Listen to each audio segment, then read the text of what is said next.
दो बहू और चालाक बुआ सास। सेजल और कविता दोनों ही देवरानी और जेठानी थी।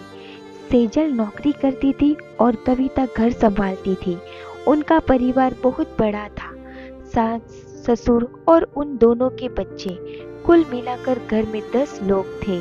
और आज कई सालों बाद उनकी बुआ सास अपने भाई के पास रहने आई थी। सुबह उठते ही बुआ जी ने देखा सेजल जल्दी जल्दी अपना काम निपटा रही थी। कविता ने सबका नाश्ता बना दिया। जिस नाश्ते को सेजल ने सबको परोस दिया। इसके बाद सेजल ने खुद अपना टिफिन पैक किया और जब पर चली गई। कविता ने फिर दोपहर का खाना बनाया और थोड़ी देर बैठ गई। अपनी सास और बुआ सास के पास बुआ सास से रहा नहीं गया और कविता से बोली कि छोटी बहू तेरी जेठानी सेजल तुझ पर बड़ा हुक्म चलाती है। सुबह से देख रही हूँ रसोई घर में तू ही लगी हुई है और वो महारानी दिखावा करने के लिए सबको नाश्ता परोस रही थी जैसे उसी ने बनाया हो। ये सुनते ही कविता ने अपनी बुआ सास की तरफ देखा और बड़ी प्यार से कहा, नहीं ऐसी कोई बात नहीं है बुआ जी, सेजल बहुत ही अच्छी है। बुआ बोली, तू बहुत भोली है कविता, पर मैं सब समझती हूँ, इतनी बूढ़ी में ऐसे ही नहीं हुई हूँ। कविता से अब रहा नहीं गया और वो बोली कि बुआ जी, आपको सेजल दीदी का बाकी सबका नाश्ता परोसना दिखा, मगर आपको ये नहीं पता कि उन्होंने मुझे डांट कर सबसे पहले नाश्ता करवाया, फिर चाय पिलाई और वो रोज ही मुझे सबसे पहले ही नाश्ता करवा देती है, वरना सबका नाश्ता बनाते तो मैं नाश्ता ही नहीं कर पाऊँ। वो मेरा कितना ख्याल रखती है। दीदी सुबह जल्दी उठकर मंदिर की सफाई करके फूल सजा कर रखती है और वो मुझे खुद से 1 घंटा लेट उठाने को कहती है, क्योंकि मुझे उठते ही नहाकर सीधा रसोई में ही जाना पड़ता है। शाम को ऑफिस से आते वक्त दीदी बाजार से सब्जियां भी लेकर आती है, क्योंकि हमारे हस्बैंड रात को लेट हो जाते हैं और सेजल दीदी ने सासू माँ को बाजार जाने के लिए मना किया है, क्योंकि माँ जी अब 60 साल से ऊपर की हो चुकी है, कहीं बाजार जाते समय उन्हें तकलीफ ना हो जाए। वैसे भी उन्हें घुटनों की परेशानी है और जब माँ जी को घूमने का मन होता है तो सेजल दीदी छुट्टी करके खुद उसको घुमाने लेकर जाती है। और हाँ बुआ जी, सेजल दीदी रोज शाम को आकर खाना बनाने में मेरी खुद मदद करती है, चाहे वो कितनी भी थकी हुई हो। वो मेरी जेठानी जरूर है, मगर वो मुझे अपनी छोटी बहन ही मानती है और मैं उन्हें बड़ी बहन मानती हूँ। ये सब सुनकर ही बुआ चुप हो गई। शायद उसकी चुगली कविता के आगे फेल हो चुकी थी। शाम को सेजल सब्जी की थैली कविता को पकड़ाते हुए बोली कि कविता, सब्जियों के साथ वाले थैले में तुम्हारी फेवरेट लेखक की किताबें भी लाई हूँ। ये सुनकर कविता खुश हो गई और बोली, थैंक्स दीदी। कविता सब्जियां की थैली किचन में रखो और किताब रखने अपने कमरे में चली गई। तभी बुआ जी ने सेजल को आवाज दी, बड़ी बहू जरा यहाँ आना। सेजल बोली, जी बुआ जी।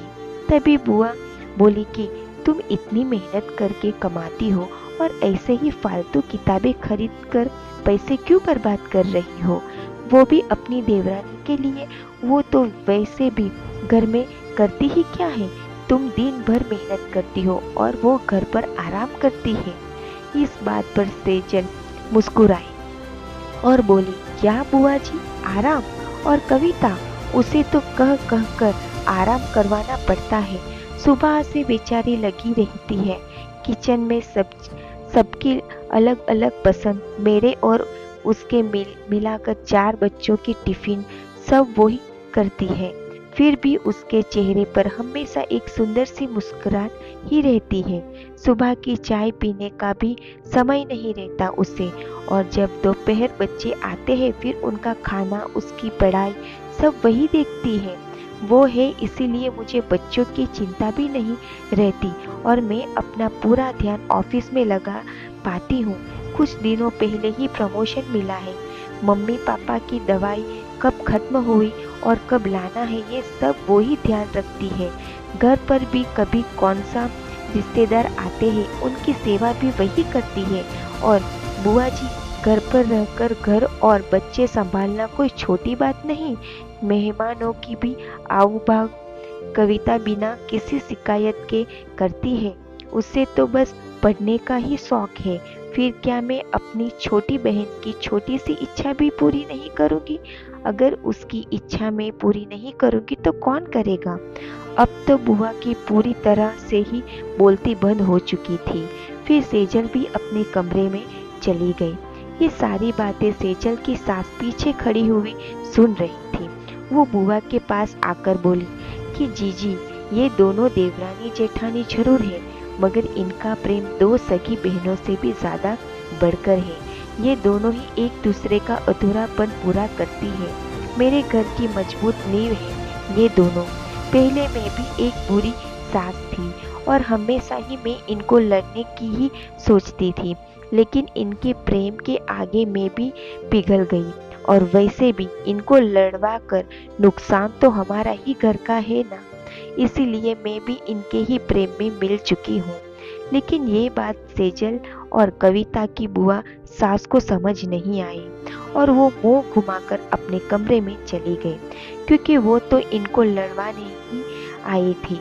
लेकिन सेजल और कविता जैसी बहू के बीच दरार पैदा करना बिल्कुल नामुमकिन था। और दोस्तों, अगर सेजल कविता जैसी बहू बेटी हर घर में हो तो उनके प्यारे घर को बड़ी से बड़ी ताकत भी नर्क नहीं बना सकती। वाकई में ऐसी बहू हर घर में हो तो हर एक घर स्वर्ग बन सकता है। आप इस कहानी के बारे में क्या कहेंगे, हमें कमेंट बॉक्स में ज़रूर बताना। और अगर आपको ये कहानी अच्छी लगी हो तो दोस्तों लाइक और हमारी चैनल को सब्सक्राइब कीजिए। और कहानी के अंत तक बने रहने के लिए आप सभी का दिल से बहुत बहुत धन्यवाद।